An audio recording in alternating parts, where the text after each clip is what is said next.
بسم اللہ الرحمن الرحیم۔ یہ حدیث پاک حدیث نمبر 843 کی تشریح چل رہی تھی۔ بخاری شریف کتاب الصلاۃ، نماز کے احکام اور اس کے مسائل کے متعلق احادیث کا بیان چل رہا ہے۔ بخاری شریف کا سلسلہ وار درس جاری ہے جامعہ انواریہ کے زیر اہتمام، اور یہ حدیث نمبر 843 کی تشریح چل رہی تھی، جس میں یہ بات بتائی گئی ہے کہ فقراء نبی پاک علیہ الصلاۃ والسلام کی خدمت میں آئے اور کہنے لگے کہ یا رسول اللہ، مالدار مسلمان بلند درجات پر فائز ہو گئے اور جنت کی بڑی بڑی نعمتوں کو وہ حاصل کر رہے ہیں، وہ ہماری طرح نماز بھی پڑھ رہے ہیں، روزہ بھی رکھتے ہیں، اور اس کے علاوہ ان کے پاس اموال بھی ہے، دولت ہے، جس کے ذریعے وہ حج و عمرہ کرتے ہیں، جہاد کرتے ہیں اور صدقہ کرتے ہیں۔ تو حضور نے فرمایا کیا میں تم کو ایسی بات نہ بتاؤں، ایسا عمل نہ بتاؤں کہ اگر تم اس کو اختیار کر لو گے تو تم ان لوگوں کو پالو گے جو تم سے آگے بڑھ گئے ہیں، اور تم کو کوئی نہیں پائے گا تمہارے بعد، اور تم روئے زمین پر سب سے بہترین لوگ بن جاؤ گے سوائے ان لوگوں کے جو تمہاری طرح عمل کرے۔ پھر نبی پاک علیہ الصلاۃ والسلام نے صحابہ سے فرمایا کہ تم تسبیح پڑھو، تحمید یعنی سبحان اللہ کہو، الحمدللہ کہو، اللہ اکبر کہو، ہر فرد نماز کے بعد 33 مرتبہ۔ تو اس حدیث کی تشریح میں یہ بات ذکر کی جا رہی ہے کہ فقیر صابر اور غنی شاکر، ان دونوں میں افضل کون ہے؟ یعنی وہ فقیر اور محتاج غریب آدمی جو صبر کرتا ہے اس کا درجہ زیادہ بلند ہے، یا وہ مالدار آدمی جو شکر گزار ہے، مالدار ہے لیکن اللہ کا شکر ادا کرتا ہے؟ تو دونوں میں افضل کون ہے؟ علامہ ابو الحسن علی بن خلف ابن بطال مالکی فرماتے ہیں کہ حضرت ابو ہریرہ رضی اللہ تعالیٰ عنہ کی اس حدیث میں یہ تصریح وضاحت ہے کہ جب غنی اور فقیر کے فرائض برابر ہو تو غنی نے جو صدقات کیے، مسافروں کی مدد کی، قیدیوں کو چھڑایا اور جہاد کیا، اور دیگر ایسے کام کیے جن پر فقراء کو قدرت نہیں تھی، تو ان کاموں کی وجہ سے اغنیاء کو فقراء پر فضیلت حاصل ہو گئی۔ علامہ بدر الدین محمود بن احمد، اغنیاء یعنی مالداروں کو غریبوں پر فضیلت حاصل ہو گئی، کیونکہ یہ لوگ مال و دولت خرچ کر کے جو نیکیاں کر رہے ہیں، غریب لوگ اور فقراء اس سے، کیونکہ یہ لوگ اس سے محروم ہیں نا، ان کے پاس دولت نہیں ہے، لہذا دولت مند لوگ جو زیادہ نیکیاں کریں گے لہذا ان کا درجہ بلند ہوگا، یہ ابن بطال کہہ رہے ہیں۔ علامہ بدر الدین محمود بن احمد فرماتے ہیں کہ اس حدیث کے ساتھ ایک مشہور مسئلہ متعلق ہے کہ غنی شاکر اور فقیر صابر، ان دونوں میں سے کون افضل ہے؟ جمہور صوفیہ فقیر صابر کو ترجیح دیتے ہیں، کیونکہ فقیر صابر اپنے نفس پر ایسی مشقت برداشت کرتا ہے جو غنی نہیں کرتا، لہذا وہ غنی شاکر سے افضل ہے۔ یعنی یہ بتا رہے ہیں کہ جو آدمی فقر و فاقے میں ہے، غربت میں ہے اور صبر کر رہا ہے، تو اس میں وہ مشقت ہے جو مالدار آدمی برداشت نہیں کرتا۔ دولت ہے تو اس کو کوئی مشقت نہیں ہے، دولت کے ذریعے وہ اپنی ہر خواہش پوری کر رہا ہے، لیکن وہ فقیر اور محتاج آدمی اور تنگ دست آدمی جس کے پاس دولت نہیں ہے وہ صبر کر رہا ہے، تو صبر میں زیادہ مشقت ہوتی ہے، لہذا فقیر صابر افضل ہے غنی شاکر سے، مالدار آدمی سے۔ اور اس مسئلے میں احادیث متعارض ہیں، یعنی مختلف قسم کی حدیث ہیں اس میں، اور میرے نزدیک وہ حال افضل ہے جس کو اللہ تعالیٰ نے اپنے نبی صلی اللہ علیہ وسلم اور جمہور صحابہ کے لیے اختیار فرمایا ہے، اور وہ ایسا فقر ہے جس میں ذلت نہ ہو، اور اس مسئلے میں تمہارے لیے یہ حدیث کافی ہے۔ حضرت ابو سعید خدری رضی اللہ تعالیٰ عنہ بیان کرتے ہیں کہ اللہ کے رسول علیہ الصلاۃ والسلام نے فرمایا بے شک فقراء مہاجرین اغنیاء سے 500 سال کی مقدار پہلے جنت میں داخل ہوں گے۔ یہ حدیث سنن ترمذی میں حدیث نمبر 2358، ابن ماجہ میں بھی ہے، حلیۃ الاولیاء میں ہے، کنز العمال میں۔ اگر اس کی تفصیل ثواب کی زیادتی سے کی جائے جو کہ عبادات مالیہ فقراء نہیں کر سکتے، تو اغنیاء وہ عبادات کر لیتے ہیں، تو اس اعتبار سے اغنیاء افضل ہے۔ اور اگر اس کی تفصیل میں یہ کہا جائے کہ فقراء کو نفس کی ریاضت حاصل ہوتی ہے، تو اس لحاظ سے فقراء افضل ہے۔ اس حدیث میں ہے جب اللہ کے رسول علیہ الصلوۃ والسلام نے فقراء کو تسبیحات مذکورہ آپ نے بتائی، تو پھر فقراء دوبارہ آپ کے پاس آئے اور کہا کہ اغنیاء اور مالداروں کو جب یہ علم ہوا کہ ہم یہ تسبیحات پڑھ رہے ہیں تو انہوں نے بھی یہ تسبیحات پڑھنی شروع کر دی، اور وہ اپنی مالی عبادات کے ذریعے پھر ہم سے آگے بڑھ گئے۔ تو آپ نے فرمایا یہ اللہ کا فضل ہے، وہ جس کو چاہے عطا کرے۔ صحیح مسلم۔ سبحان۔ یعنی خلاصہ یہ ہے کہ بھئی کوئی ایک معیار کو ہم مقرر نہیں کر سکتے، جو جتنے زیادہ نیکیاں کریں گا اخلاص کے ساتھ اس کا درجہ بلند ہوگا۔ یہ صحیح مسلم شریف میں حدیث ہے، حدیث نمبر 595۔ اس سے معلوم ہوا کہ انسان ثواب کا مستحق نہ اذکار سے ہوتا ہے نہ مالی عبادت سے ثواب کا مستحق ہوتا ہے۔ انسان صرف اللہ کے فضل سے ثواب کا مستحق ہوتا ہے۔ منقول ہے کہ حضرت پیران پیر غوث اعظم دستگیر رضی اللہ تعالیٰ عنہ سے سوال کیا گیا کہ فقیر صابر اور غنی شاکر میں کون افضل ہے؟ تو آپ نے فرمایا افضل صرف فقیر شاکر ہے،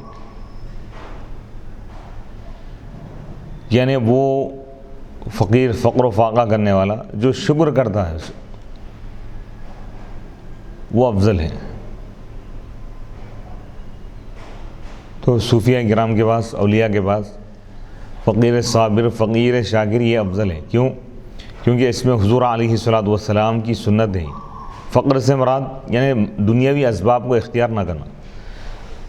یعنی اللہ کی ذات پہ توکل کرنا اور اللہ جتنا عطا کیا ہے اس پہ قناعت کرنا، اس پہ اکتفا کرنا، زیادتی کو طلب نہیں کرنا۔ اللہ جتنا دیا ہے اسی میں اپنا گزارا کرنا اور زیادہ کو طلب نہ کرنا، اور لوگوں سے مانگنا بھی نہیں۔ یہ صوفیہ کے پاس یعنی فقراء کا درجہ بہت بلند ہے۔ فقراء سے مراد عام فقراء نہیں ہیں، مانگنے والے مراد نہیں ہیں، وہ لوگ جو دنیاوی اسباب کو زیادہ اپنے پاس نہیں رکھتے بلکہ بنیادی جو ضرورت ہے زندگی گزارنے کے لیے جن چیزوں کی ضرورت ہے بس انہی پر اکتفا کرتے ہیں، اور اللہ کی ذات پر بھروسہ کرتے ہوئے اللہ کے دیے ہوئے رزق پر خوشی سے اللہ کا شکر ادا کرتے ہوئے زندگی گزارتے ہیں، تو ان کا درجہ بہت زیادہ بلند ہے۔ انہی پر اکتفا یعنی انہی پہ انحصار کرتے ہیں اور زیادہ کو طلب نہیں کرتے۔ تو صوفیہ کرام کے پاس کیا ہے، دنیاوی مال و اسباب رکھنا یہ لوگ اس کو پسند نہیں کرتے، پسند نہیں فرماتے، کیونکہ یہ توکل کے خلاف ہے۔ اللہ کی ذات پہ بندے کو ایسا کامل یقین ہونا چاہیے کہ اسباب موجود ہو یا نہ ہو، دولت موجود ہو یا نہ ہو، بندے کو یہ یقین کامل ہونا چاہیے کہ اللہ ضرور ہماری ضرورتوں کو مکمل فرماتا ہے۔ تو یہ انبیاء کرام کی بھی سنت ہے، صوفیہ کرام، صحابہ، اکثر صحابہ کا یہی طریقہ رہا۔ تو یعنی یہ جو درجہ ہے یہ نبی پاک علیہ الصلوۃ والسلام کی یہ صفت تھی کہ آپ فقر کو پسند فرمائیں، یعنی دنیاوی دولت کے مقابلے میں آپ کا طریقہ یہ رہا کہ آپ اپنے پاس دولت کو جمع نہیں فرماتے۔ صبح اگر آپ کے پاس اگر مال پیسہ اگر آ جاتا تو شام تک آپ نہیں رکھتے، شام میں اگر آ جائے تو صبح تک آپ کے پاس نہیں رہتا، یعنی اس پر انحصار نہیں فرماتے تھے۔ یہ اس میں ایمان کا اعلیٰ درجہ ہے، یعنی بندے کو ایسا کامل یقین ہونا چاہیے کہ ظاہری اسباب اگر موجود نہ ہو تب بھی اس کے دل میں اطمینان ہونا چاہیے کہ اللہ سبحانہ و تعالیٰ کافی ہے، اللہ ضرورتوں کو پورا کرنے والا ہے، اللہ کی ذات پر کامل یقین ہونا چاہیے۔ اگر اسباب اس کے ساتھ زیادہ ہوں گے تو وہ کیفیت پیدا نہیں ہوتی۔ تو صوفیہ کرام فقر کو ترجیح دیتے ہیں، ایسا فقر جس میں بے نیازی بھی ہو، مخلوق کی طرف میلان نہ ہو اور دلوں میں اطمینان ہو، شکر کا جذبہ ہو، یعنی اس حال میں بھی اللہ کا شکر ادا کرے۔ تو یہ درجہ مالداروں سے بھی ہزارہا درجے افضل ہے۔ سبحان اللہ، سبحان اللہ۔ یعنی اسباب کی نہ رکھتے ہوئے اتنا مطمئن ہونا کہ اسباب رکھتے ہوئے بھی مالدار آدمی اتنا مطمئن نہ ہو، تو یہ بہت ہی اعلیٰ درجہ ہے ایمان۔ بے شک۔ جیسا کہ ایک اور حدیث میں ہے کہ ان الغنا غنى النفس، حضور فرمائے کہ دولت کی کثرت سے مالداری نہیں ہے، یعنی دل کا بے نیاز ہونا، انسان کے دل کا دنیا کی ہر چیز سے بے نیاز ہو جانا، بالکل لاپرواہ ہو جانا، یہ کیا ہے؟ یہ غنا ہے فرما رہے۔ اصل دولت یہ ہے کہ دل کا دنیا سے بے نیاز ہو جانا، یعنی بالکل بے پرواہ ہو جانا ہے، دنیا کی کوئی چیز ملے یا نہ ملے ہر حال میں اللہ کا شکر ادا کرنا، اس کے احکام پر عمل کرنا۔ حدیث نمبر 844، حدثنا محمد بن یوسف قال حدثنا سفیان عن عبد الملک بن عمیر عن وراد کاتب المغیرہ بن شعبہ قال املا علی المغیرہ بن شعبہ فی کتاب الی معاویہ ان النبی صلی اللہ علیہ وسلم کان یقول فی دبر کل صلاۃ مکتوبۃ لا الہ الا اللہ وحدہ لا شریک لہ لہ الملک ولہ الحمد وهو على كل شيء قدیر اللهم لا مانع لما اعطیت ولا معطی لما منعت ولا ينفع ذا الجد منك الجد وقال شعبة عن عبد الملك بهذا عن الحكم عن القاسم بن مخيمرة عن وراد بهذا وقال الحسن الجد غنى۔ حضرت وراد سے روایت ہے، یہ مغیرہ بن شعبہ رضی اللہ تعالیٰ عنہ کے کاتب تھے، لکھنے والے تھے ان کے لیے۔ قال، انہوں نے کہا مجھے مغیرہ بن شعبہ نے املا کرایا، یعنی مجھے لکھنے کا حکم دیا، مجھ سے لکھوائے، فی کتاب الی معاویہ، حضرت معاویہ رضی اللہ تعالیٰ عنہ کو ایک خط لکھ رہے تھے، اب اس میں آپ مجھ سے لکھائیں۔ کیا لکھا ہے کہ اللہ کے نبی علیہ الصلوۃ والسلام ہر فرض نماز کے بعد کہتے تھے، فرماتے تھے لا الہ الا اللہ وحدہ لا شریک لہ، یہ دعا آپ پڑھتے تھے، لا الہ الا اللہ، اللہ کے سوا کوئی معبود نہیں، وہ تنہا ہے، لا شریک لہ، اس کا کوئی شریک نہیں ہے، لہ الملک، اسی کے لیے بادشاہت ہے، وَلَهُ الْحَمْدُ، اور اسی کے لیے تعریف ہے، وَهُوَ عَلَى كُلِّ شَيْءٍ قدیر، اور وہ ہر چیز پر قادر ہے۔ اللہم لا مانع، اے اللہ کوئی روک نہیں سکتا، کوئی روکنے والا نہیں ہے اس چیز کو جو تو دے، تو جو دے دے اس کو کوئی روک نہیں سکتا۔ ولا معطیہ، اور کوئی دینے والا نہیں ہے اس چیز کو جو تو روک دے، یعنی اگر تو کسی چیز کو نہ دینا چاہے تو کوئی وہ چیز دے نہیں سکتا، اور اگر تو کوئی چیز دینا چاہے تو اس کو کوئی روک نہیں سکتا۔ ولا ينفع ذا الجد منک الجد، کوشش کرنے والے کو تیرے مقابلے میں کوئی کوشش فائدہ نہیں پہنچائے گی، یعنی تیرے فیصلے کے مقابلے میں تیرا فیصلہ یہ ہے کہ نہ دے، اس کے باوجود بندہ اگر حاصل کرنے کے لیے کوشش کر رہا ہے تو یہ کوشش سے کوئی فائدہ نہیں ہوگا، یعنی تو جو چاہے گا وہی ہوگا، تیری مرضی کے بغیر کچھ نہیں ہو سکتا۔ وقال شعبہ، شعبہ نے کہا، شعبہ نے اس حدیث کو عبد الملک سے روایت کیا ہے، الحسن نے کہا جد کے معنی ہے غنا، تونگری۔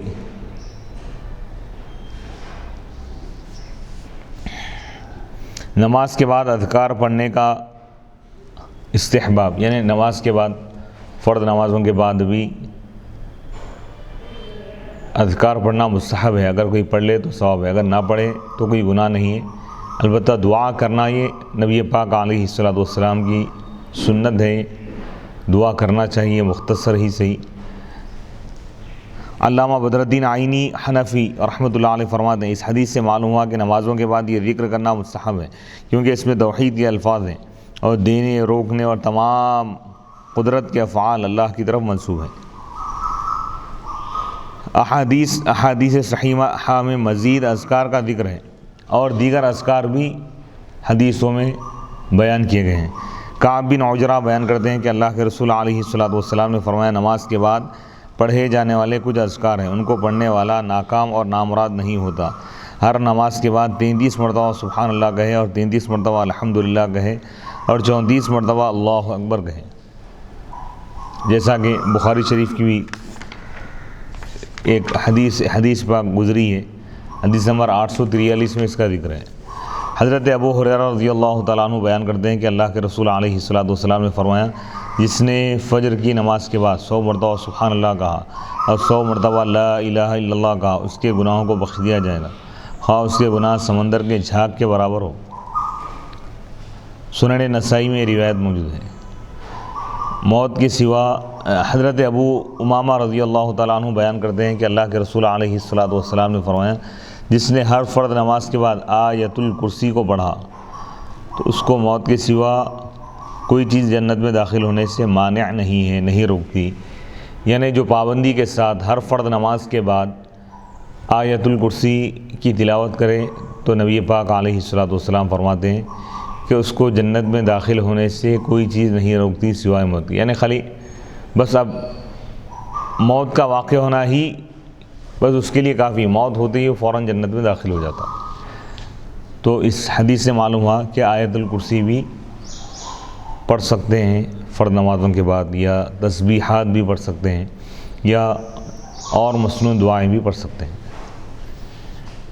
باب نمبر 156، باب یستقبل الامام الناس اذا سلم، امام جب سلام پھیرے تو لوگوں کی طرف منہ کر کے بیٹھے۔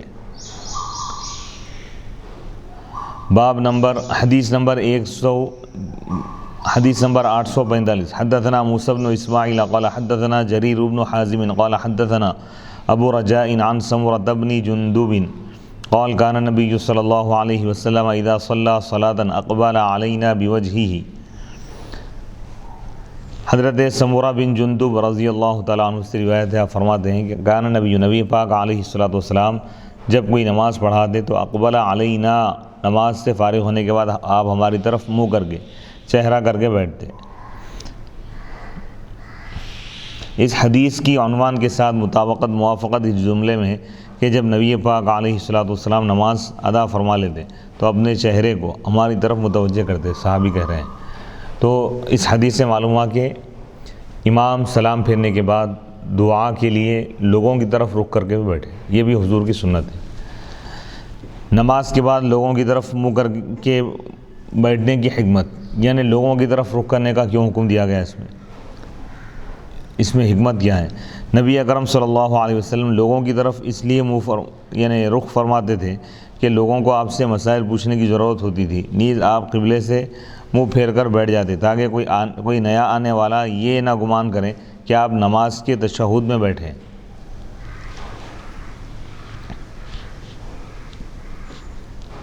علامہ ابن بطال نے فرمایا کہ حضرت علی اور رضی اللہ تعالیٰ عنہ اور ابراہیم نخعی بھی اسی طرح کرتے تھے، یعنی نماز کا سلام پھیرنے کے بعد مصلیوں کی طرف، نمازیوں کی طرف رخ کر کے بیٹھتے تھے۔ حدیث نمبر 846، حدثنا عبداللہ بن مسلمۃ عن مالک عن صالح بن کیسان عن عبید اللہ بن عبداللہ بن عتبۃ بن مسعود عن زید بن خالد الجہنی انہ قال صلی لنا رسول اللہ صلی اللہ علیہ وسلم صلاة الصبح بالحدیبیۃ على اثر سماء كانت من الليلة فلما انصرف اقبل على الناس فقال هل تدرون ماذا قال ربكم قالوا الله ورسوله اعلم قال اصبح من عبادي مؤمن بي وكافر فأما من قال مطرنا بفضل الله ورحمته فذلك مؤمن بي وكافر بالكوكب وأما من قال بنوء كذا وكذا فذلك كافر بي ومؤمن بالكوكب۔ حدیث نمبر 846 ہے، حضرت خالد بن جہنی رضی اللہ تعالیٰ عنہ سے روایت ہے، وہ فرماتے ہیں کہ اللہ کے رسول علیہ الصلوۃ والسلام حدیبیہ میں ہمیں فجر کی نماز پڑھائے۔ اس وقت رات کی بارش کے آسمان پر آثار تھے۔ نماز سے فارغ ہو کر آپ لوگوں کی طرف اپنا چہرہ، اپنا رخ کر کے بیٹھے۔ پھر آپ نے فرمایا کیا تم جانتے ہو کہ تمہارے رب نے کیا فرمایا ہے؟ تو صحابہ نے عرض کیا کہ اللہ اس کے رسول اچھی طرح جانتے ہیں۔ تو آپ نے ارشاد فرمایا قال، اللہ ارشاد فرماتا ہے کہ میرے کچھ بندے صبح کے وقت ایمان لانے والے ہوئے اور کچھ بندے کافر ہوئے، جنہوں نے کہا اللہ کے فضل اور اس کی رحمت کی وجہ سے بارش ہوئی تو وہ مجھ پر ایمان لانے والے ہیں، اور ستاروں کا انکار کرنے والے ہیں، اور وہ لوگ اور جن لوگوں نے یہ کہا کہ فلاں فلاں ستارے کی وجہ سے بارش ہوئی ہے تو وہ میرا کفر کرنے والے، انکار کرنے والے ہیں اور ستاروں پر ایمان لانے والے، ستارہ پرست ہے وہ۔ علامہ بدر الدین محمود بن احمد عینی حنفی فرماتے ہیں نبی صلی اللہ علیہ وسلم نے اپنے صحابہ سے سوال کیا کہ تمہیں معلوم ہے کہ تمہارے رب نے کیا فرمایا؟ اس سے معلوم ہوا کہ امام اور سربراہ مملکت کا عوام سے سوال کرنا جائز ہے تاکہ وہ سوال کے جواب میں غور کرے۔ نیز اس حدیث سے یہ بھی معلوم ہوا کہ اللہ تعالیٰ نے ہر چیز کے ظہور کے لیے اسباب بنائے اور ان اسباب کی طرف ان چیزوں کی نسبت کرنی جائز ہے، لیکن حقیقت میں ہر چیز کا فاعل اللہ سبحانہ و تعالیٰ ہے۔ یعنی اس میں اس بات کو بیان کیا جا رہا ہے کہ حقیقت میں بارش کا نازل کرنے والا صرف اللہ ہی ہے، اللہ کے سوا کوئی اور بارش دینے والا، نازل کرنے والا نہیں ہے۔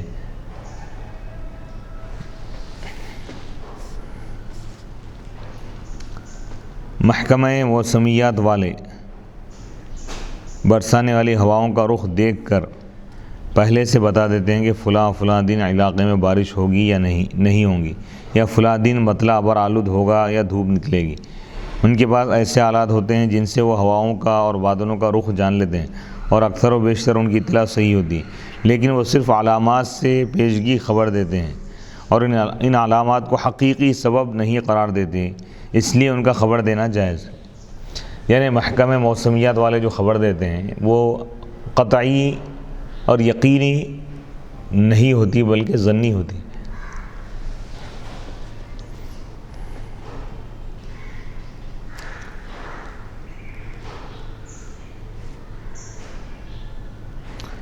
حدیث نمبر 847 حدثنا عبد الله سمع يزيد قال اخبرنا حميد عن انس قال اخر رسول الله صلى الله عليه وسلم الصلاة ذات ليلة الى شطر الليل ثم خرج علينا فلما صلى اقبل علينا بوجهه فقال ان الناس قد صلوا ورقدوا وانكم لن تزالوا في صلاة ما انتظرتم الصلاة۔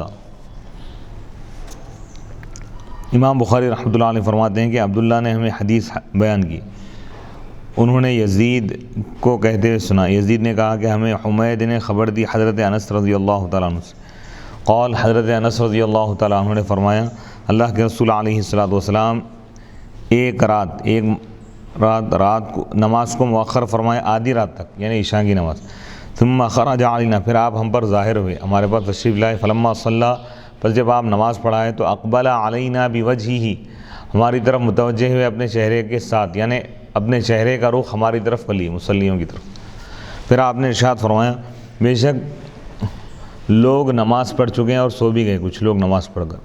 اور بے شک تم ہمیشہ مسلسل نماز میں ہی تم رہے تم نماز میں، منتظرتم الصلاۃ، جب تک تم نماز کا انتظار کی، یعنی نماز کے انتظار کے لیے جب تک تم بیٹھے رہے تو تمہارا یہ بیٹھنا نماز کے انتظار میں گویا کہ یہ نماز پڑھنے کی طرح ہی ہے، یعنی نماز پڑھنے کا اس میں ثواب ملے گا۔ باب نمبر 157 باب مکث الامامی فی مصلاہ بعد السلام، امام کا سلام پھیرنے کے بعد اپنے مصلی پر جانی نماز پر قیام کرنا، بیٹھ جانا، یعنی وہیں توقف کرنا۔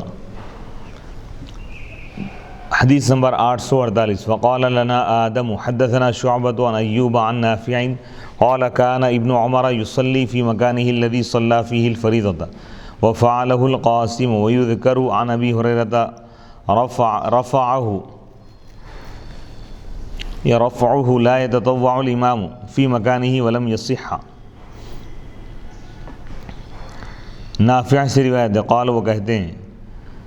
حضرت عبداللہ بن عمر رضی اللہ تعالیٰ عنہما اپنے اسی جگہ کانا یصلی نماز پڑھتے تھے اسی جگہ میں جس میں وہ فرض پڑھے، یعنی جس جگہ فرض نماز پڑھتے اسی جگہ نوافل سنتیں وغیرہ بھی میں پڑھتے۔ وفعلہ القاسم، اور قاسم نے بھی اسی طرح کیا، اور حضرت ابو ہریرہ رضی اللہ تعالیٰ عنہ مرفوعاً بیان کرتے ہیں کہ امام اپنی جگہ میں نوافل نہ پڑھے، اور اس حدیث کی سند صحیح نہیں ہے۔ یعنی امام جس جگہ فرض نماز ادا کرے، جس جگہ مصلی پر کھڑے ہو کر نماز پڑھائے، وہیں سنتیں وغیرہ بھی امام صاحب ادا کر سکتے ہیں، امام ادا کر سکتا ہے، دوسری جگہ بھی ادا کر سکتے ہیں۔ سلام پھیرنے کے بعد امام کا اپنی جگہ بیٹھے رہنے میں فقہا کا اختلاف، یعنی سلام پھیرنے کے بعد امام اسی مقام پر بیٹھے رہے یا دوسری جگہ پہ نماز پڑھے، اس کے متعلق فقہا کا اختلاف ہے۔ علامہ ابو الحسن علی بن خلف ابن بطال مالکی قرطبی فرماتے ہیں کہ جمہور علماء کا یہ مذہب ہے کہ امام نے جس جگہ فرض نماز پڑھائی ہے وہاں پر نفل نہ پڑھے۔ امام ابن ابی شیبہ نے ذکر کیا ہے کہ حضرت علی رضی اللہ تعالیٰ عنہ نے فرمایا امام اس وقت تک نفل نہ پڑھے حتیٰ کہ اپنی جگہ سے منتقل ہو جائے یا فرض اور نفل کے درمیان کوئی کلام کر کے فصل کر دے۔ حضرت عبداللہ ابن عمر رضی اللہ تعالیٰ عنہ نے اس فعل کو امام کے لیے مکروہ کہا ہے، اور یہ کہا ہے کہ غیر امام کے لیے اس میں کوئی حرج نہیں ہے۔ حضرت عبداللہ بن عمر رضی اللہ تعالیٰ عنہما نے فرمایا امام کے لیے یہ مکروہ ہے کہ وہ اسی جگہ نفل پڑھے جہاں اس نے فرض ادا کی ہے، یہ روایت مصنف ابن ابی شیبہ میں موجود ہے، حدیث نمبر 6078۔ بعض آثار میں اس کی رخصت بھی دی گئی ہے، یعنی اجازت بھی دی گئی ہے۔ عبید اللہ بن عمر بیان کرتے ہیں کہ میں نے قاسم اور سالم کو دیکھا کہ وہ فرض نماز پڑھاتے پھر اسی جگہ نفل پڑھتے۔ مصنف ابن ابی شیبہ، حدیث نمبر 6072۔ رہا امام کا سلام پھیرنے کے بعد اپنے مصلی پر ٹھہرنا، تو اس کو اکثر علماء نے مکروہ کہا ہے۔ یہ اس صورت میں ہے جب وہ امام مقرر ہو، لیکن اگر کوئی سبب ہو تو پھر امام کا اپنے مصلی پر ٹھہرنے میں کوئی حرج نہیں ہے، جیسا کہ نبی پاک علیہ الصلوۃ اپنے مصلی پر اس لیے ٹھہرے تاکہ مردوں سے پہلے عورتیں گزر جائیں۔ یہ امام شافعی اور امام احمد بن حنبل کا مذہب ہے، اور امام مالک نے کہا ہے جب وہ مسجد میں نماز با جماعت کا امام ہو تو مصلی پر کھڑا ہو جائے اور نماز کے لیے نہ بیٹھے، اور اگر وہ سفر میں امام ہو تو چاہے تو کھڑا ہو اور چاہے تو بیٹھ جائے۔ امام اعظم ابو حنیفہ رحمۃ اللہ علیہ نے کہا ہے کہ ہر وہ نماز جس کے بعد نفل ہو تو امام نفل پڑھنے کے لیے کھڑا ہو جائے، اور جس نماز کے بعد نفل نہ ہو جیسے عصر اور فجر کی نماز ہے تو اگر وہ چاہے تو کھڑا ہو اور چاہے تو بیٹھ جائے۔ امام محمد نے کہا ہے کہ وہ تمام نمازوں میں اپنی جگہ سے منتقل ہو جائے تاکہ مقتدیوں کو یقین ہو جائے کہ اب امام کی نماز سے کوئی سجدہ سہو وغیرہ باقی نہیں ہے۔ امام ابن ابی شیبہ نے حضرت عبداللہ بن مسعود اور حضرت عائشہ رضی اللہ تعالی عنہما سے یہ روایت کی ہے کہ نبی پاک علیہ الصلوۃ جب سلام پھیرتے تو صرف اتنی مقدار ٹھہرتے جتنی مقدار میں آپ اتنی دعا پڑھتے اللہم انت السلام و منک السلام تبارکت یا ذا الجلال والاکرام۔ نیز حضرت عبداللہ بن مسعود رضی اللہ تعالیٰ عنہ نے کہا جب نبی اکرم صلی اللہ علیہ وسلم نماز پڑھ لیتے تو یا تو کھڑے رہتے یا مڑ جاتے، یعنی اٹھ کر ٹھہر جاتے آپ دعا پڑھ کر فوراً، یا صحابہ کی طرف مڑ جاتے۔ مجاہد بیان کرتے ہیں کہ حضرت عمر رضی اللہ تعالیٰ عنہ نے فرمایا سلام پھیرنے کے بعد امام کا بیٹھے رہنا بدعت ہے۔ فقہا کی ایک جماعت نے کہا ہے کہ جب امام سلام پھیر دے تو نمازیوں کو اس کے کھڑے ہونے سے پہلے کھڑا ہونا جائز ہے۔ حضرت عبداللہ بن مسعود رضی اللہ تعالیٰ عنہ نے فرمایا جب تک امام نماز سے فارغ ہو کر نہ کھڑا ہو نہ مڑے، اور تم کو جاننے کی ضرورت ہو اور اگر تم کو جانے کی ضرورت ہو تو چلے جاؤ اور امام کو اس کے حال پر چھوڑ دو، تمہاری نماز پوری ہو چکی ہے۔ حدیث نمبر 849۔ حدثنا ابو الولید قال حدثنا ابراہیم بن سعد قال حدثنا الزہری عن ہند بنت الحارث عن ام سلمة ان النبی صلی اللہ علیہ وسلم كان اذا سلم يمكث في مكانه يسيرا۔ قال ابن شهاب فنرى والله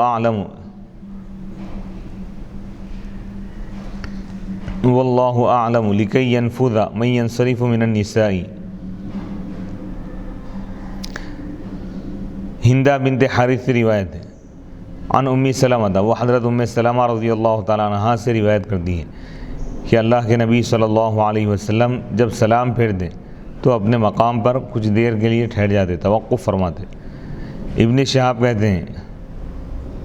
ہماری رائے یہ ہے واللہ عالم، اللہ بہتر جانتا ہے، کہ حضور اس لیے اپنے مصلی پہ رک جاتے تھے، ٹھہر جاتے تھے سلام پھیرنے کے بعد بھی، تاکہ جو عورتیں جانا چاہتی ہیں گزرنا چاہتی ہیں وہ گزر جائیں، یعنی عورتیں پہلے مسجد سے نکل جائیں اس کے بعد مرد نکلے۔ حدیث نمبر 850۔ وقال ابن ابی مریم اخبرنا نافع بن یزید قال اخبرنی جعفر بن ربیعۃ ان ابن شہاب كتب الیہ قال حدثتنی ہند بن الحارث بنت الحارث الفراسیہ عن ام سلمة زوج النبی صلی اللہ علیہ وسلم وكانت من صواحباتها قالت كان يسلم فينصرف النساء فيدخلن بيوتهن من قبل ان ينصرف رسول اللہ صلی اللہ علیہ وسلم۔ وقال ابن وهب عن یونس عن ابن شهاب اخبرتنی ہند الفراسیہ۔ امام بخاری رحمۃ اللہ علیہ۔ وقال ابن ابی مریم نے کہا ہمیں نافع بن یزید نے خبر دی، انہوں نے کہا مجھے جعفر بن ربیعہ نے خبر دی کہ ابن شہاب نے ان کی طرف لکھا، مجھے ہندہ بنت حارث فراسیہ نے خبر دی حضرت ام سلمہ سے کہ نبی صلی اللہ علیہ وسلم کے زوجہ اور ان کی سہیلیوں میں سے تھی وہ، یعنی ہندہ بنت حارث حضرت ام سلمہ رضی اللہ تعالیٰ عنہ کی سہیلیوں میں سے تھی۔ انہوں نے بیان کیا کہ حضور علیہ الصلوۃ قالت کان یسلم، انہوں نے بیان کیا کہ حضور علیہ الصلوۃ سلام پھیرتے تو اللہ کے رسول علیہ الصلوۃ کے مننے سے پہلے عورتیں نماز سے فارغ ہو کر اپنے گھروں میں داخل ہو جاتی۔ وقال ابن وہب، ابن وہب نے کہا، ابن وہب نے یہ حدیث بیان کی یونس سے، وہ ابن شہاب سے، انہوں نے کہا کہ مجھے ہندہ بنت حارث فراسیہ نے خبر دی۔ اس تعلیق کی اصل حسب ذیل حدیث ہے۔ حضرت ام سلمہ رضی اللہ تعالیٰ عنہ بیان کرتی ہیں کہ اللہ کے رسول علیہ الصلوۃ کے زمانے میں عورتیں جب نماز کا سلام پھیرتی تو کھڑی ہو جاتی،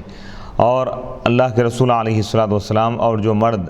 آپ کے ساتھ نماز پڑھتے جتنی دیر اللہ چاہتا ٹھہرے رہتے، پھر جب رسول اللہ صلی اللہ علیہ وسلم کھڑے ہوتے تو لوگ بھی کھڑے ہو جاتے،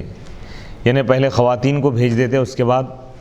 اللہ کے رسول علیہ الصلوۃ پھر صحابہ مسجد سے باہر نکلتے۔ وقال عثمان بن عمر اخبرنا یونس عن الزہری حدثتنی ہند الفراسیہ، ابو عثمان بن عمر نے کہا ہمیں یونس نے خبر دی زہری سے، زہری نے کہا کہ مجھے ہندہ بنت حارث فراسیہ نے خبر دی۔ اس تعلیق کی اصل بخاری شریف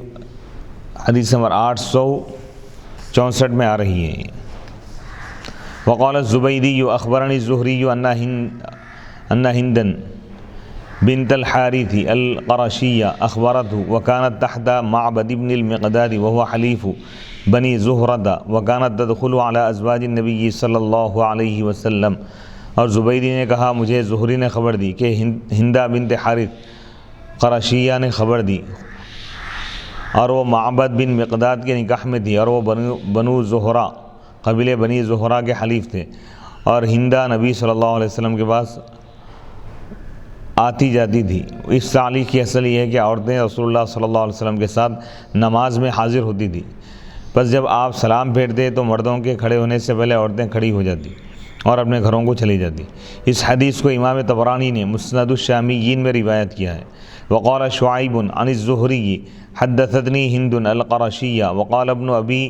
عتیق عن الزہری عن ہند الفراسیہ، شعیب نے کہا زہری سے، زہری نے کہا کہ مجھے ہندہ القرشیہ نے حدیث بیان کی، اور ابن ابی عتیق نے کہا زہری سے، وہ ہندہ بنت حارث الفراسیہ۔ اس تعلیق کا محمد بن یحییٰ نے الزہریات میں ذکر کیا ہے۔ وقال اللیث حدثنی یحییٰ بن سعید حدثہ عن ابن شہاب عن امرأة من قریش حدثته عن النبی صلی اللہ علیہ وسلم، اور لیث نے کہا مجھے یحییٰ بن سعید نے حدیث بیان کی، ان کو حدیث بیان کی ابن شہاب نے۔ وقال اللیث، اللیث نے کہا مجھ کو یحییٰ بن سعید نے حدیث بیان کی، حدثہ وہ اس کو بیان کیے ابن شہاب سے، عن امرأة من قریش، قریش کی ایک عورت سے، قریش کی وہ عورت ان کو حدیث بیان کی، عن نبی پاک علیہ الصلوۃ سے۔ یہ حدیث متصل نہیں ہے بلکہ ہندہ بنت حارث تابعیہ ہے، صحابیہ نہیں ہے۔ اس میں خاتون قریش سے مراد ہندہ بنت حارث ہے۔ یہ حدیث پاک کی تفصیل اور تشریح حدیث نمبر 837 میں گزر چکی ہے بخاری شریف میں۔ باب نمبر 158، باب من صلی بالناس فذکر حاجۃ فتخطاہم، جس شخص نے لوگوں کو نماز پڑھائی پھر اس سے کوئی کام یاد آ گیا تو وہ لوگوں کو پھلانگتا ہوا چلا گیا۔ یعنی اس سے پہلے باب میں جو بیان کیا گیا ہے کہ نبی صلی اللہ علیہ وسلم نماز پڑھانے کے بعد اپنے مصلی پر جا نماز پر بیٹھے ہوئے رہتے تھے۔ وہ اس وقت تھا جب آپ کو کوئی کام درپیش نہ ہو، اور جب کوئی کام آپ کو یاد آتا تو آپ اٹھ کر چلے جاتے۔ حدیث نمبر 851 حدثنا محمد بن عبید قال حدثنا عیسی بن یونس عن عمر بن سعید قال اخبرنی ابن ابی لیلہ قال اخبرنی ابن ابی ملیکۃ عن عقبہ قال صلیت وراء النبی صلی اللہ علیہ وسلم بالمدینۃ العصر فسلم ثم قام مسرعا فتخطى رقاب الناس الى بعض حجر نسائه ففزع الناس من سرعته فخرج إليهم فرأى أنهم عجيبوا من سرعته فقال ذكرت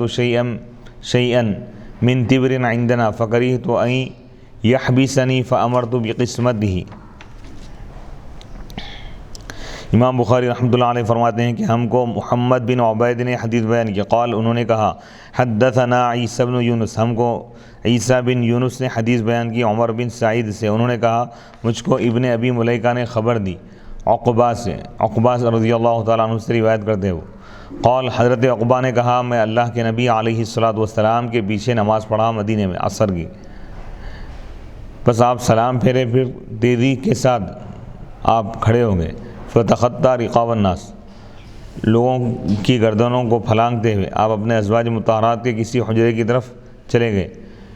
لوگ آپ کی جلدی کی وجہ سے حیران ہو گئے، گھبرا گئے، فخرج علیہم، تو نبی پاک علیہ الصلوۃ والسلام دوبارہ ان کے بعد تشریف لائے، بس دیکھا کہ وہ آپ کی جلدی اور سرعت کی وجہ سے تعجب میں ہیں، تو آپ نے فرمایا ذکرت شیئا، میں یاد کیا شیئن ایک چیز کو، کچھ من تبرین، یعنی ہمارے پاس کچھ سونا رکھا ہوا تھا تو میں اس کو یاد کیا، مجھے یاد آ گیا، بس مجھے یہ بات پسند نہیں آئی، میں اس بات کو ناگوار محسوس کیا کہ وہ سونا مجھے روکے رکھے، تو میں نے اس کو تقسیم کرنے کا حکم دے دیا۔ اللہ کے رسول علیہ الصلوۃ والسلام کی مال دنیا سے بے رغبتی، اس حدیث پاک میں مذکور ہے، یہ بات بتائی گئی ہے کہ اللہ کے رسول علیہ الصلوۃ والسلام کسی کام کی وجہ سے جلدی میں لوگوں کی گردنیں پھلانگ کر گئے تھے، اس سے معلوم ہوا کہ اگر کسی ایسی ضرورت کی وجہ سے جس کے بغیر کوئی چارہ نہ ہو، نمازی لوگوں کی گردنیں پھلانگ کر جا سکتا ہے، جیسے آدمی کی اچانک نکسیر پھوٹ جائے یا اس کو قضاء حاجت کی شدید ضرورت ہو۔ آپ کو نماز میں سونے کا ٹکڑا یاد آ گیا اور آپ نے اس کو لوگوں میں تقسیم کرنا چاہا، اور یہ عبادت ہے، بس معلوم ہوا کہ نماز میں کسی عبادت کے متعلق غور و فکر کرنے میں کوئی حرج نہیں ہے۔ آپ نے فرمایا مجھے ناپسند آئی یہ بات، مجھے یہ بات پسند نہیں آئی کہ وہ سونا مجھے روکے رکھے، یعنی آخرت میں۔ علامہ ابن بطال نے کہا ہے کہ صدقہ کرنے میں تاخیر صدقہ کرنے والے کو آخرت میں روک لیتی ہے۔ علامہ عینی نے کہا ہے جو شخص زکوٰۃ ادا کرنے میں تاخیر کرے یا مسلمانوں کے صدقے کو ادا کرنے میں تاخیر کرے یا وصیت پوری کرنے میں تاخیر کرے تو یہ خدشہ ہے کہ یہ تاخیر قیامت کے دن اس کو دخول جنت میں داخل ہونے سے روک لے گی، یعنی وہ جلدی جنت میں نہیں جا سکے گا۔ نیز اس حدیث سے یہ بھی معلوم ہوا کہ آپ علیہ الصلوۃ والسلام اپنے پاس کچھ مال نہیں رکھتے تھے، یعنی کچھ بھی مال نہیں رکھتے تھے، رکھنے کو پسند بھی نہیں فرماتے تھے۔ یعنی اس حدیث سے دو باتیں معلوم ہو رہی ہیں، بلکہ تین باتیں معلوم ہو رہی ہیں۔ ایک یہ ہے کہ نماز پڑھنے کے بعد نمازی کو اگر یاد آ جائے یا امام کو اگر یاد آ جائے کوئی اہم کام، تو لوگوں کی گردنیں پھلانگ کر مصلیوں کی وہ جا سکتا ہے۔ دوسری بات یہ ہے کہ نبی پاک علیہ الصلوۃ والسلام کا زہد اس میں بتایا گیا ہے کہ حضور علیہ الصلوۃ والسلام دنیا سے بے رغبتی آپ اختیار فرماتے تھے۔ تیسری بات یہ ہے کہ صدقہ خیرات کرنے میں جلدی کرنا چاہیے، تاخیر نہیں کرنا چاہیے۔ باب نمبر 159 باب الانفتال والانصراف عن الیمین والشمال، نماز سے فارغ ہو جانے کے بعد دائیں طرف اور بائیں طرف مڑ کر بیٹھنا۔ اس سے پہلے والے باب میں یہ بات بتائی گئی ہے کہ مصلیوں کی طرف یعنی نمازیوں کی طرف چہرہ کر کے امام کو بیٹھنا چاہیے، وہ بھی جائز ہے، حدیث سے ثابت ہے، وہ بھی حضور کی سنت ہے۔ اب اس میں یہ عنوان لا رہے ہیں کہ دائیں جانب بھی بیٹھ سکتے ہیں کھڑے، یعنی دائیں جانب بھی چہرہ کر کے بیٹھ سکتے ہیں، بائیں جانب بھی، یعنی نماز پڑھانے کے بعد امام پر یہ لازم نہیں ہے کہ وہ کسی ایک جانب مڑ کر بیٹھے، وہ دائیں طرف بھی مڑ کر بیٹھ سکتا ہے اور بائیں طرف بھی۔ وَكَانَ أَنَسٌ يَنْفَتِلُ عَنْ يَمِينِهِ وَعَنْ يَسَارِهِ وَيَعِيبُ عَلَى مَنْ يَتَوَخَّى او من یعمد الانفتال عن یمینہ، اور حضرت انس رضی اللہ تعالیٰ عنہ دائیں طرف بھی مڑ کر بیٹھتے تھے اور بائیں طرف بھی، اور اس کی مذمت کرتے تھے جو دائیں طرف مڑ کر ہی بیٹھنے کا قصد کریں، یعنی وہ لوگ جو صرف دائیں طرف ہی بیٹھتے ہیں مڑ کر، آپ اس کو ناپسند فرماتے تھے، یعنی کسی ایک جانب کو متعین نہ کریں، کبھی دائیں جانب بھی بیٹھے رخ کر کے، کبھی بائیں جانب بھی بیٹھے، کبھی مصلیوں کی طرف نماز پڑھانے والا امام، کبھی نماز کا سلام پھیرنے کے بعد دعا کے لیے مصلیوں کی طرف اپنا چہرہ کر کے بیٹھے۔ اس تعلیق کی اصل امام مسدد کی مسند کبیر میں ہے۔ اس تعلیق کی تائید میں کئی احادیث اور آثار بھی موجود ہیں۔ سلام پھیرنے کے بعد دائیں اور بائیں جانب مڑ کر بیٹھنے کے متعلق احادیث اور آثار۔ اسود بیان کرتے ہیں کہ مجھ سے حضرت عبداللہ بن مسعود رضی اللہ تعالیٰ عنہ نے کہا، تم میں سے کوئی شخص شیطان کے لیے اپنی طرف سے حصہ نہ بنائے اور وہ یہ اعتقاد کرے کہ اس پر واجب ہے کہ وہ صرف دائیں طرف مڑ کر بیٹھے، کیونکہ میں نے اکثر مرتبہ دیکھا ہے کہ اللہ کے رسول علیہ السلام بائیں طرف مڑ کر بیٹھتے تھے۔ مصنف ابن ابی شیبہ حدیث نمبر 3125، یعنی اس حدیث میں یہ بات بتائی گئی ہے کہ ایک ہی جانب کو واجب اور ضروری نہ سمجھے، دائیں طرف بھی مڑ کر بیٹھ سکتے ہیں اور بائیں جانب بھی مڑ کر بیٹھ سکتے ہیں۔ قبیصہ بن حلب اپنے والد سے روایت کرتے ہیں، انہوں نے اللہ کے رسول علیہ السلام کے ساتھ نماز ادا کی تو انہوں نے دیکھا کہ آپ دونوں طرف مڑ کر بیٹھتے تھے۔ یہ روایت مصنف ابن ابی شیبہ میں موجود ہے۔ حدیث نمبر 3127، حضرت انس رضی اللہ تعالیٰ عنہ بیان کرتے ہیں کہ نبی پاک علیہ السلام مڑ کر دائیں طرف بیٹھتے تھے۔ مصنف ابن ابی شیبہ حدیث نمبر 3127۔ حارث بیان کرتے ہیں کہ حضرت علی رضی اللہ تعالیٰ عنہ نے فرمایا، جب تم اپنی نماز ادا کر لو اور اپنی ضرورت پوری کرنا چاہو تو تمہاری حاجت دائیں جانب ہو یا بائیں جانب ہو، اسی جانب مڑ جاؤ۔ غزوان بن جریر اپنے والد سے روایت کرتے ہیں کہ حضرت علی رضی اللہ تعالیٰ عنہ جب سلام پھیرتے تو اس کی پرواہ نہیں کرتے تھے کہ دائیں طرف مڑے یا بائیں طرف۔ مصنف ابن ابی شیبہ حدیث نمبر 3129۔ ناجیہ بیان کرتے ہیں، حضرت ابو عبیدہ رضی اللہ تعالیٰ عنہ نے ایک شخص کو دیکھا جو بائیں طرف مڑ کر بیٹھا تو انہوں نے کہا اس شخص نے سنت کو پا لیا۔ مصنف ابن ابی شیبہ 3131 حدیث نمبر۔ ابراہیم نخعی نے کہا، تم جس طرف مڑ کر بیٹھنا چاہو مڑ کر بیٹھ جاؤ۔ مصنف ابن ابی شیبہ حدیث نمبر 3134۔ تو ان تمام احادیث اور آثار سے یہ بات معلوم ہو رہی ہے کہ امام کو اختیار ہے، چاہے وہ دائیں جانب مڑ کر بیٹھے دعا کے لیے یا بائیں جانب مڑ کر بیٹھے، چاہے تو نمازیوں یا مقتدیوں کے روبرو مقتدیوں کی طرف چہرہ کر کے بیٹھے، رخ کر کے بھی بیٹھ سکتے۔ حدیث نمبر 852۔ حدثنا ابو الولید قال حدثنا شعبۃ عن سلیمان عن عمارة بن عمیر عن الاسود قال قال عبد الله لا يجعلن احدكم للشيطان شيئا من صلاته يرى ان حقا عليه الا ينصرف الا عن يمينه لقد رأيت النبي صلى الله عليه وسلم كثيرا ينصرف عن يساره۔ امام بخاری رحمۃ اللہ علیہ فرماتے ہیں کہ ہم کو ابو الولید نے یہ حدیث بیان کی، انہوں نے کہا ہم کو شعبہ نے حدیث بیان کی سلیمان سے، وہ عمارہ بن عمیر سے، اور وہ حضرت اسود سے روایت کرتے ہیں۔ حضرت اسود نے کہا قال عبداللہ، حضرت عبداللہ بن مسعود رضی اللہ تعالیٰ عنہ نے کہا کوئی شخص شیطان کے لیے اپنی نماز کا کچھ حصہ نہ بنائے، یرا وہ یہ سمجھتا ہے کہ ان حقا علیہ، کہ اس پر واجب ہے کہ وہ صرف دائیں جانب ہی پلٹے۔ اگر کوئی یہ سمجھ رہا ہے کہ دائیں جانب ہی رخ کر کے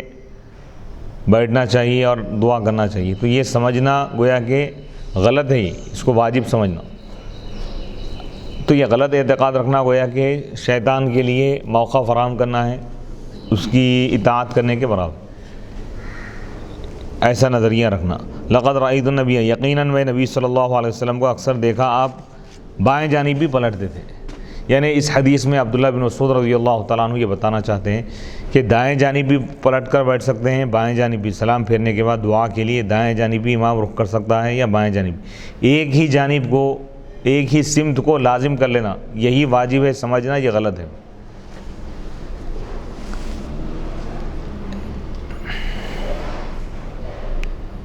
اس حدیث پر یہ اعتراض ہوتا ہے کہ اس حدیث کے معارض ایک حدیث ہے۔ سدی بیان کرتے ہیں کہ میں نے حضرت انس رضی اللہ تعالیٰ عنہ سے سوال کیا، جب میں نماز پڑھ کر مڑوں تو دائیں طرف مڑوں یا بائیں طرف مڑوں؟ حضرت انس نے کہا کہ میں نبی صلی اللہ علیہ وسلم کو اکثر دائیں طرف مڑتے ہوئے دیکھا ہے۔ اب یہ اوپر کی حدیث سے یہ معلوم ہو رہا تھا کہ حضور اکثر بائیں جانب مڑ کر بیٹھتے تھے۔ اس پر یہ اعتراض ہوتا ہے کہ حضرت عبداللہ بن مسعود رضی اللہ تعالیٰ عنہ نے کہا میں نے نبی صلی اللہ علیہ وسلم کو اکثر بائیں طرف مڑتے ہوئے بھی دیکھا ہے، اور حضرت انس رضی اللہ تعالیٰ عنہ نے کہا میں نے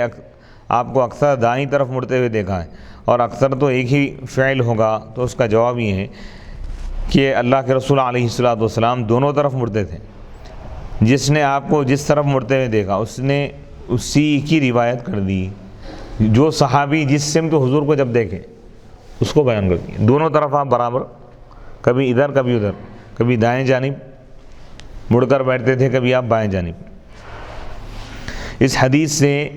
یہ ضابطہ معلوم ہوا کہ ہر حکم شرعی کو اپنے محل میں رکھنا چاہیے، اور اپنی طرف سے کسی حکم شرعی میں ترمیم کرنا شیطان کی اتباع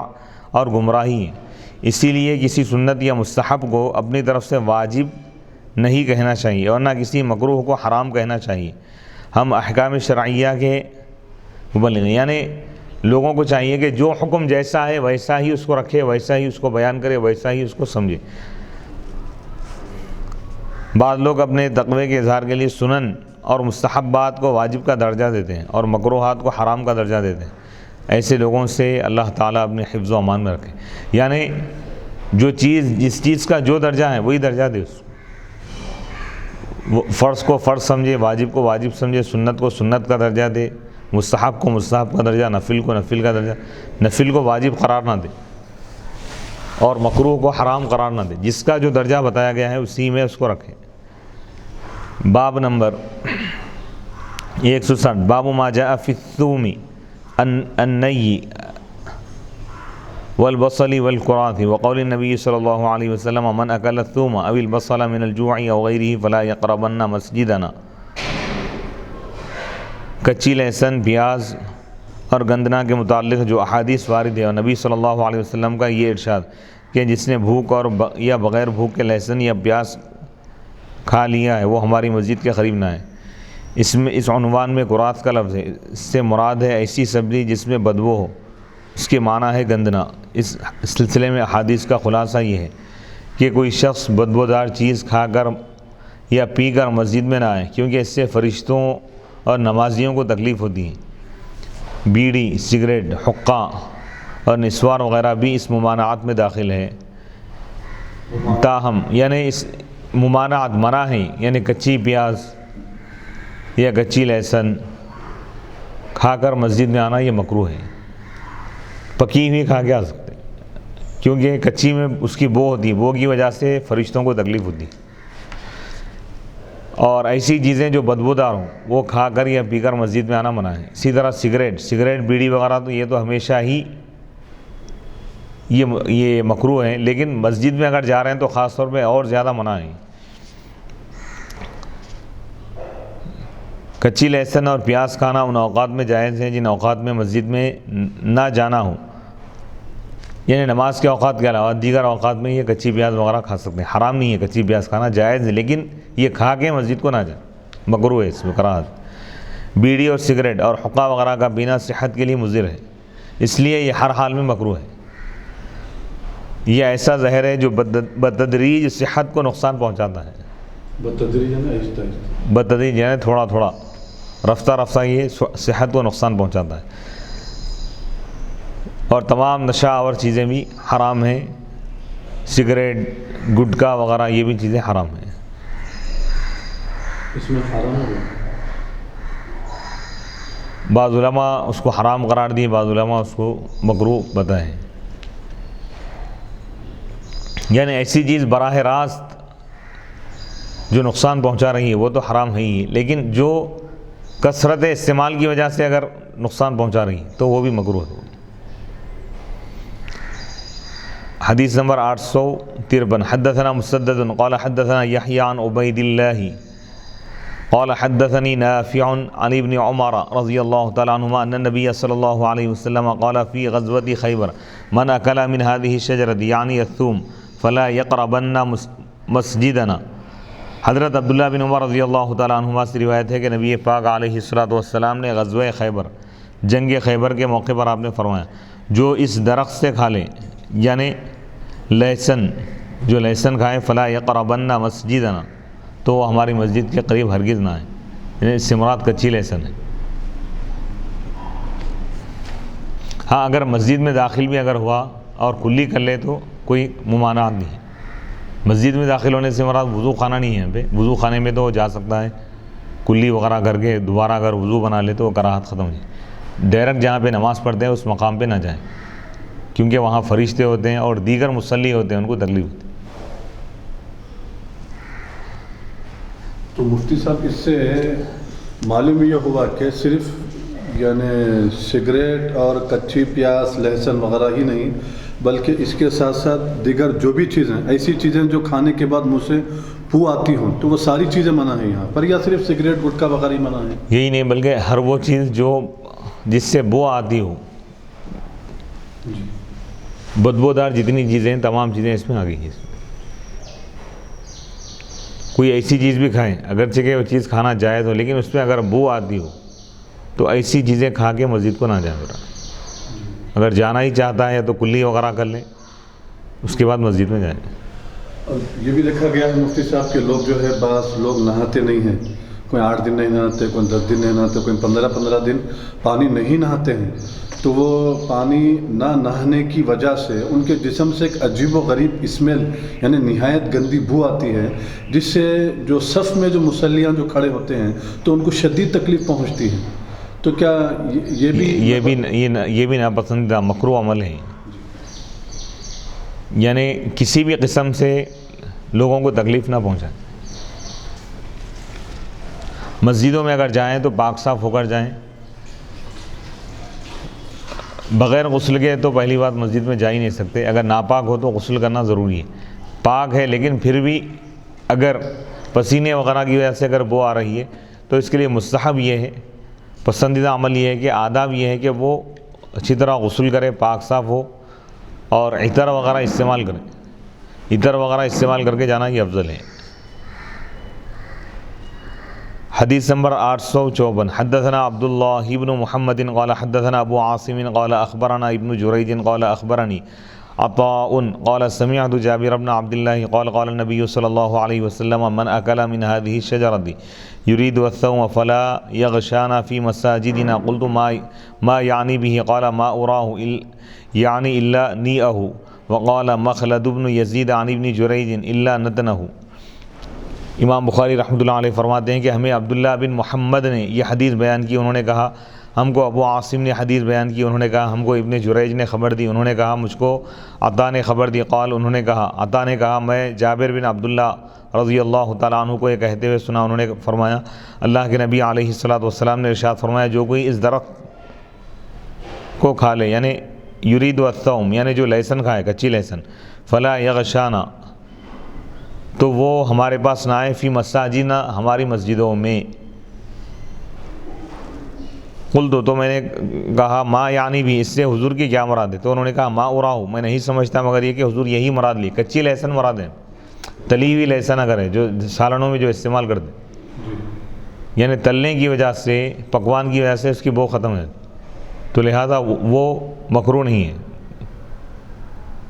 جیسے بریانی وغیرہ میں تلی ہوئی پیاز استعمال کریں یا حریش وغیرہ میں تلی ہوئی پیاز استعمال کریں تو وہ کھا کے آ سکتے۔ کچی پیاز یا کچی لہسن یا ایسی چیزیں جس میں بو آتی ہے کچے پن کی وجہ سے، تو وہ چیزیں کھا کے آنا مکروہ ہے۔ مولی وغیرہ یا جو بھی ایسے جڑی بوٹی ہو یا نباتات پودے وغیرہ یا ترکاریوں میں کوئی چیزیں تھی، یا اگر یہ بھی نہیں رہی لیکن جسم کی اگر کوئی بو آ رہی ہے تو وہ بھی مکروہ ہے، یہ مطلب نہیں ہے کہ صرف لہسن یا ادرک یا پیاز کے ساتھ یہ حکم خاص. اس کی علت یہی ہے کہ فرشتے روحانی جو نورانی جو فرشتے ہوتے ہیں ان کو خوشبو پسند ہے. تو مسجدوں میں اگر جا رہے ہیں تو عطر لگا کے جانا چاہیے تاکہ فرشتے مانوس ہو جائیں,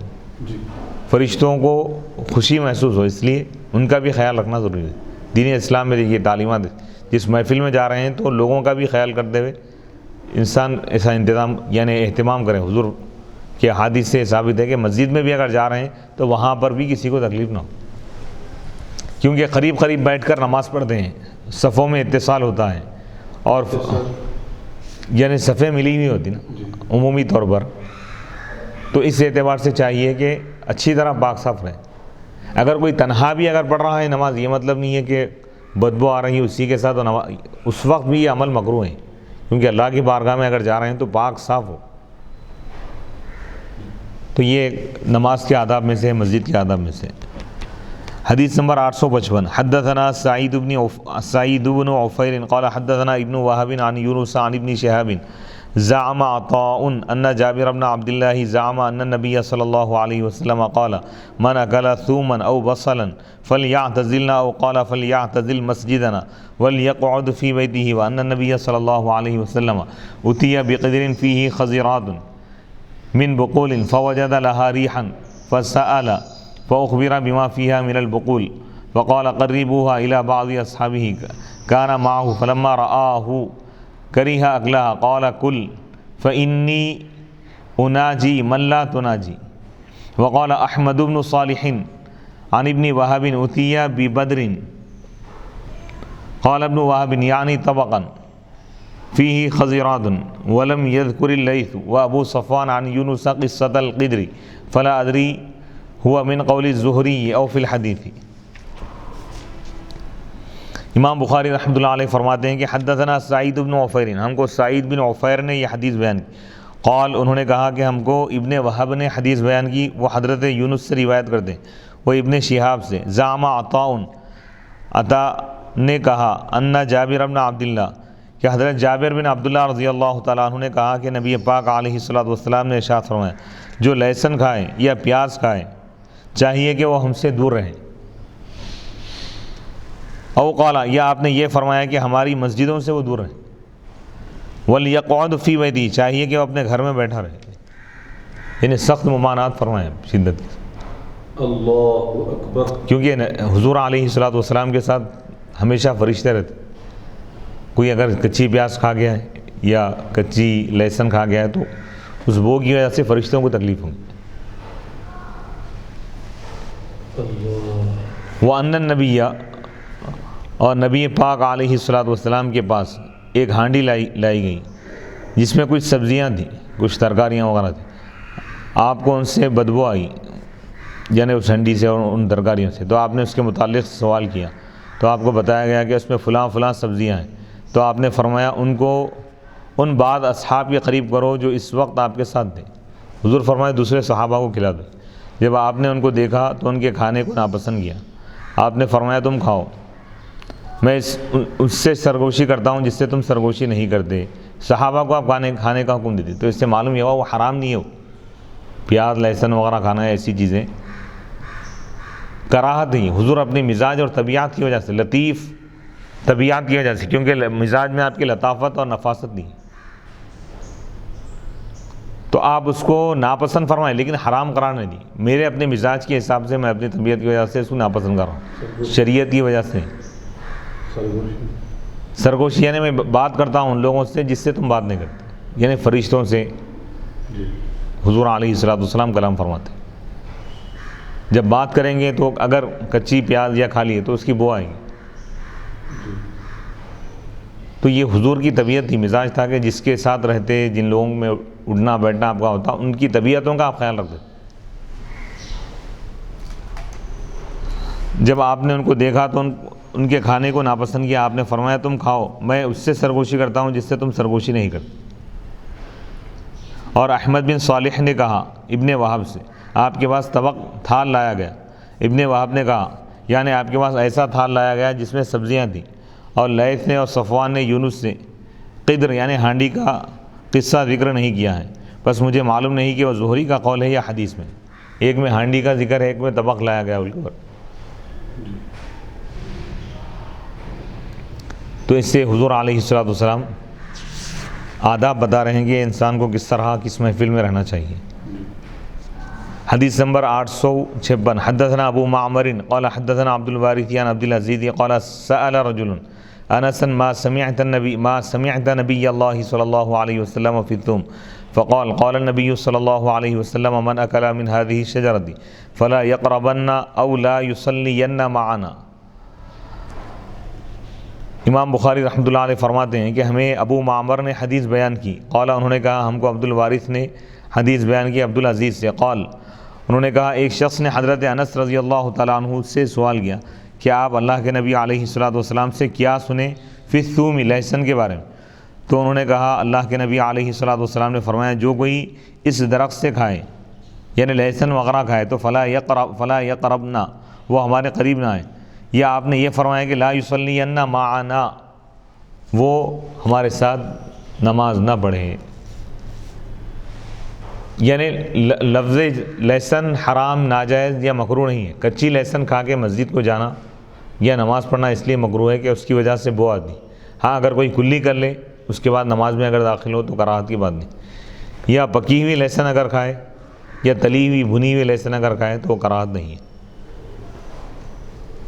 وصلی اللہ تعالیٰ علی خیر خلقہ سیدنا محمد وعلی آلہ واصحابہ وبارک وسلم اجمعین۔ اللہ سبحانہ و تعالیٰ سے دعا ہے کہ مولا تعالیٰ تو اپنے فضل و کرم سے اپنی بارگاہ میں اس کو قبول فرما، اور اس کی برکتوں سے اس کی رحمتوں سے ہم سب کو دنیا اور آخرت میں معمور فرما، کامیابی عطا فرما، تمام مسائل کو حل فرما، تمام آسمانی بلاؤں زمینی فتنوں اور گردشوں سے بیماریوں سے ہر قسم کے شر سے نقصان سے ہماری حفاظت فرما، اور ہم سب کی حفاظت فرما، ہمارے متعلقین اور اہل خانہ کی حفاظت فرما، جو بھی یہ کار خیر میں حصہ لے رہے ہیں مولا ان کو دونوں جہاں میں اپنی رحمتوں اور نعمتوں سے مالا مال فرما، حضور علیہ الصلوۃ والسلام کی شفاعت سے مولا ہم سب کو جنت میں داخل فرما، اور ان کے خاندانوں میں نسلوں میں برکتیں عطا فرما، حدیث کا فیضان حدیث کی خدمت کرنے والوں کی نسلوں میں قیامت تک جاری و ساری کر دے،